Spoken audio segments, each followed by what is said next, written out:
First at 4, moving toward impeachment. NBC reporting this hour that House Speaker Nancy Pelosi will bow to growing pressure to investigate the president. We'll tell you what's next. Also, it was the Snapchat video that put a harsh spotlight on 2 Detroit police officers. They've already been fired. So, will they now face criminal charges? And Ben is watching our Tuesday forecast. Yeah, Karen, our start into fall has been a smooth ride, but we're about to hit some potholes. We'll tell you about that right now. First at 4. Local 4 News starts now with a breaking news alert. Good afternoon. I'm Karen Drew. It does look like Democrats are about to open a formal impeachment inquiry into President Donald Trump.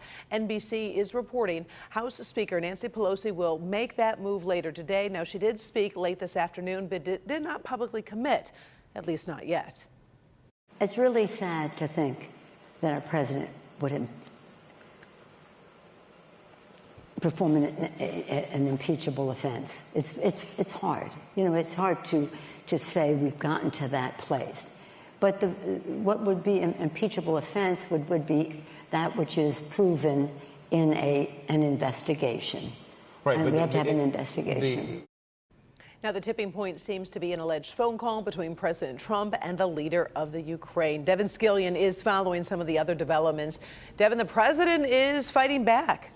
Certainly, Karen, this has been hour by hour today, but today the president tweeted that he is going to release the full, declassified, unredacted transcript of that phone call that you talked about. That's going to happen tomorrow. The president says he's done nothing wrong, but there are allegations that he withheld U.S. aid to Ukraine while pressuring that country's new president at the time to investigate former Vice President Joe Biden and his son.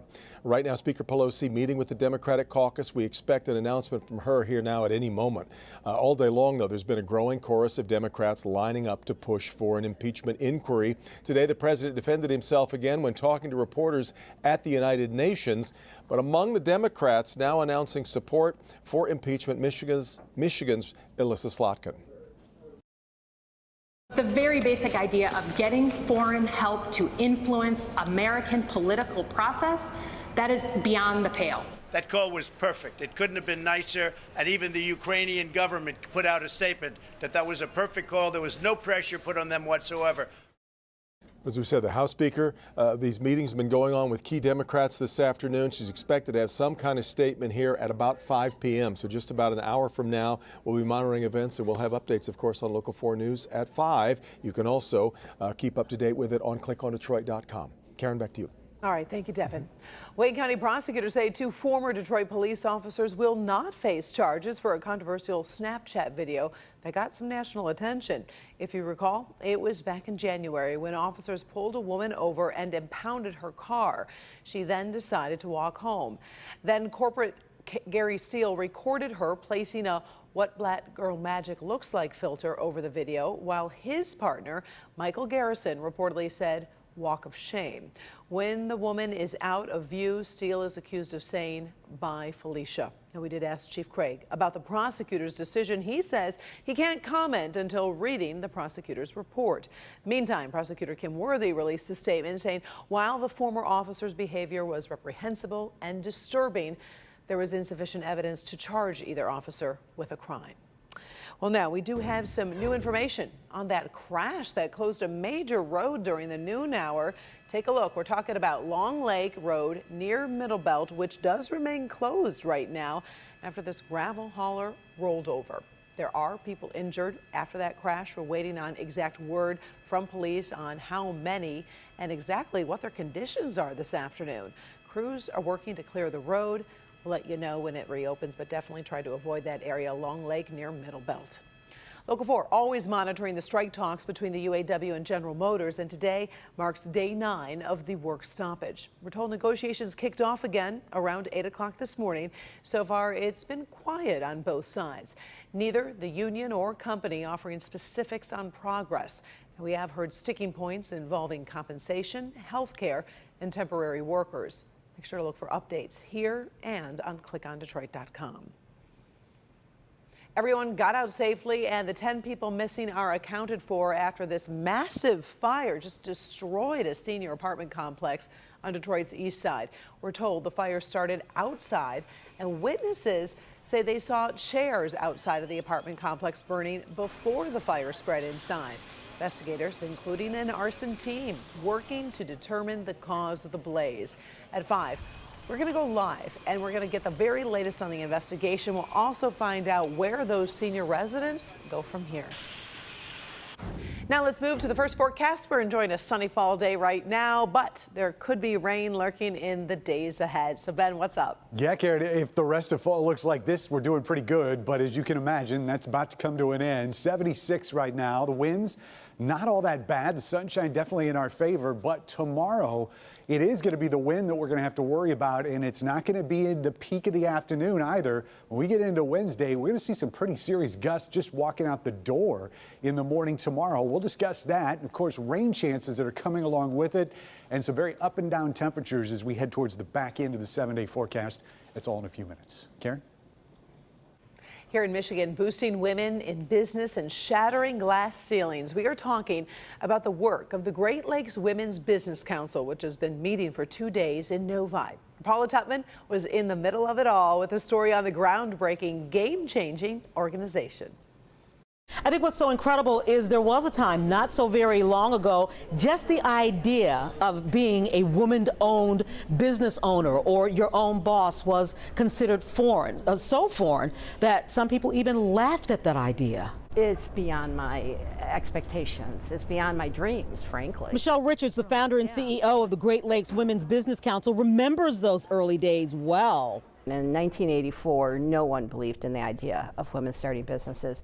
The concept seemed like, oh, you're talking about women doing catering or babysitting. And I said, no. But that was then, and this is now.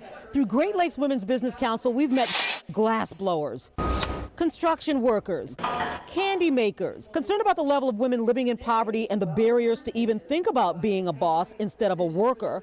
Michelle Richards had an idea: start an organization that promotes and trains women to be business owners. 35 years later, this is what her vision looks like. Central View Technologies delivers this and so much more. At the 2-day conference, women pitched their companies, where we provide pre-charged cell phone chargers that are stored in vending machines in public places. We've grown from being a small loan program and business training program to being an organization with very sophisticated programs on how to leverage opportunities and accelerate business growth. The newest initiative, B2We, provides procurement opportunities for women to do business with other women-owned companies. During We Match sessions, small women-owned companies can actually talk face-to-face to 60 big corporations, the business titans looking to do business with women business owners, because being a certified women business enterprise is a game changer. The federal government is the major customer for almost all major companies. Their requirement is to set up programs to do business with women and minorities, and to do 5% spend with women and 5% spend with minorities. And so women's business certification is a way to do that. Ann Teschendorf of Covalent Resource Group has only been in business for 18 months. We're loving it. Like, just being embraced in a community is really cool. I'm proud to MC this luncheon for the conference every year. 1,200 certified women business enterprises generating $11.6 billion into the U.S. economy with 41.5 thousand workers.